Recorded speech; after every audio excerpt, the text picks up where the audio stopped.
Welcome back, Guardians. This is your hostess, RudeOnion, and today we're discussing something that isn't actually based around Destiny lore, but rather experienced within the gameplay itself. We're going to talk a bit about what makes Destiny so inclusive to both men and women. Before I begin, I want to make one thing clear. I am not here to speak for all women. Different women have different experiences playing Destiny. Some will agree, and some will certainly disagree. I'm only here to talk about my point of view and why I find Destiny to be refreshingly inclusive when it comes to female characters. I am a 27-year-old white woman who has been playing games, either on PC, a handheld, or console, for virtually my entire life. During that time, I've come across a lot of games that simply don't feel like they were made for me. I don't mean that they had some gameplay mechanic I wasn't a fan of, or consisted of a subject matter I didn't really enjoy exploring, but time and time again I would come across characters like Ivy from Soul Calibur, or Quiet from Metal Gear Solid Phantom Pain. I don't mean characters who are simply sexy, but characters whose sole purpose seems to be to titillate straight male players. So what makes Destiny stand apart? After all, Bungie also created the Halo series, featuring an AI by the name of Cortana, whose appearance was basically that of a naked woman.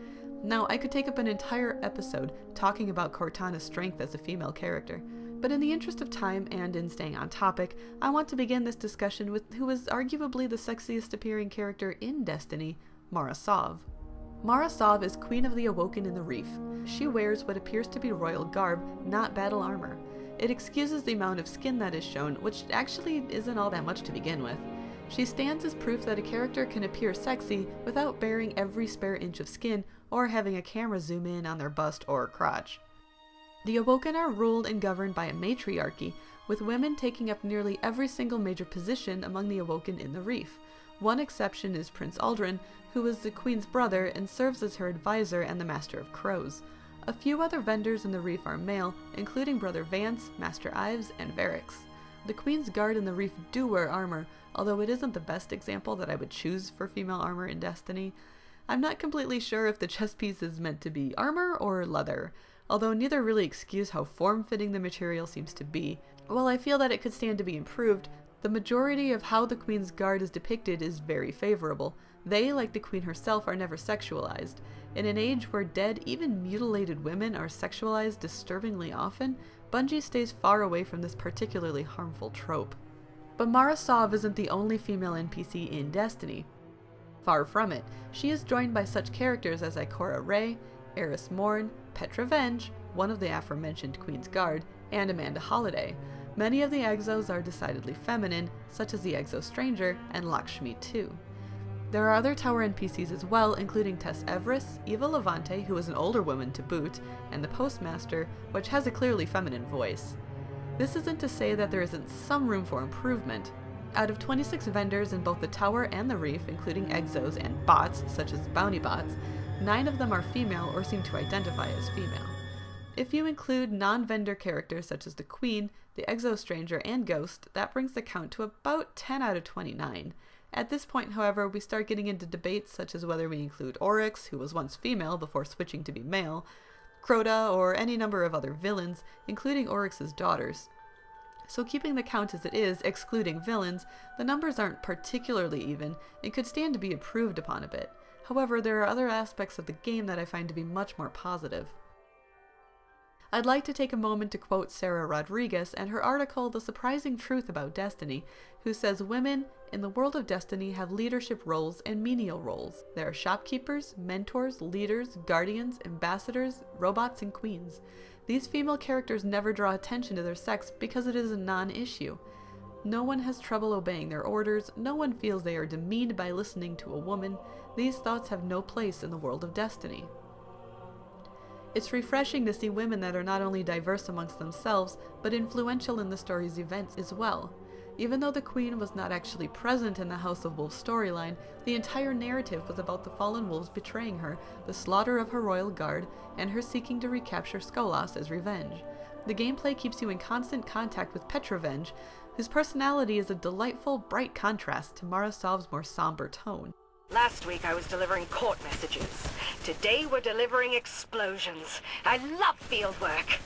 In the Dark Beyond story, Eris Morn was a central figure who sent us on a series of quests, culminating with us destroying Crota. And in the most recent storyline, The Taken King, it is revealed in the lore that Aerith the Queen manufactured everything leading up to Mara's supposed death and the Guardians destroying Oryx. Even in the vanilla version of the game, our journey from the moon to Venus to the destruction of the Black Garden is led by the mysterious Exo Stranger. I wish that I had official numbers for gender diversity when it comes to the Guardians in-game or to the players themselves, because I feel like there's a lot that could be said. I regularly visit a subreddit that was made specifically for women gamers, and I constantly see posters looking for more Destiny friends. There's even a clan for subreddit members.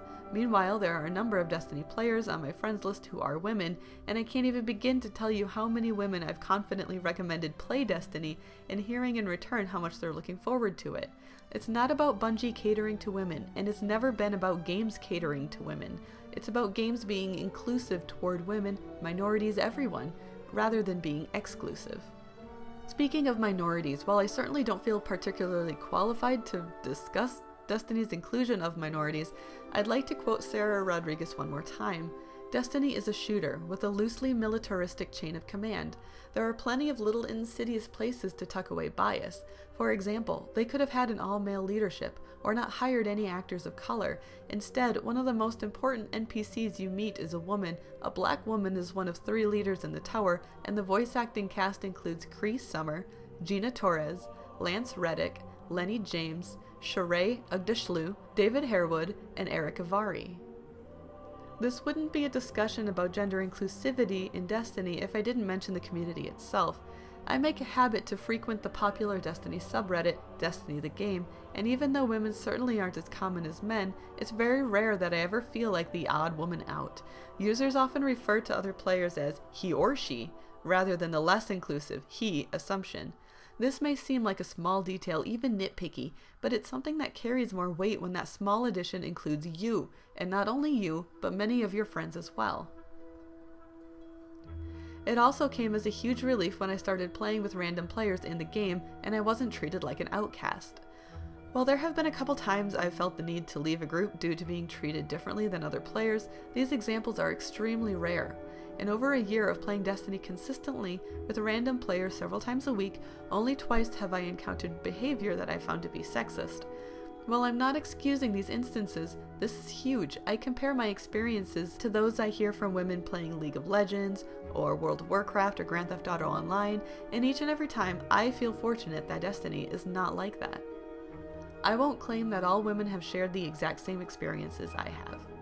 I've heard a few Destiny horror stories from women who have had much worse encounters than I have, but more often than that, I hear from the women who enjoy their time in Destiny, who enjoy playing a game that fosters inclusion in its community by way of promoting inclusion in the game itself.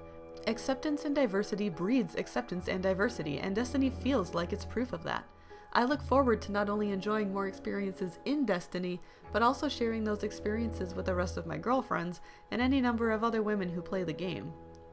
Thanks for checking out Gender Inclusivity in Destiny. I know this is a short break from my normal Destiny content, and I'm glad that you stopped by to hear me out. Be sure to check out the rest of my videos, as well as my Twitter and Facebook accounts. As always, I'll see you guys next week with more interesting Destiny lore. Peace.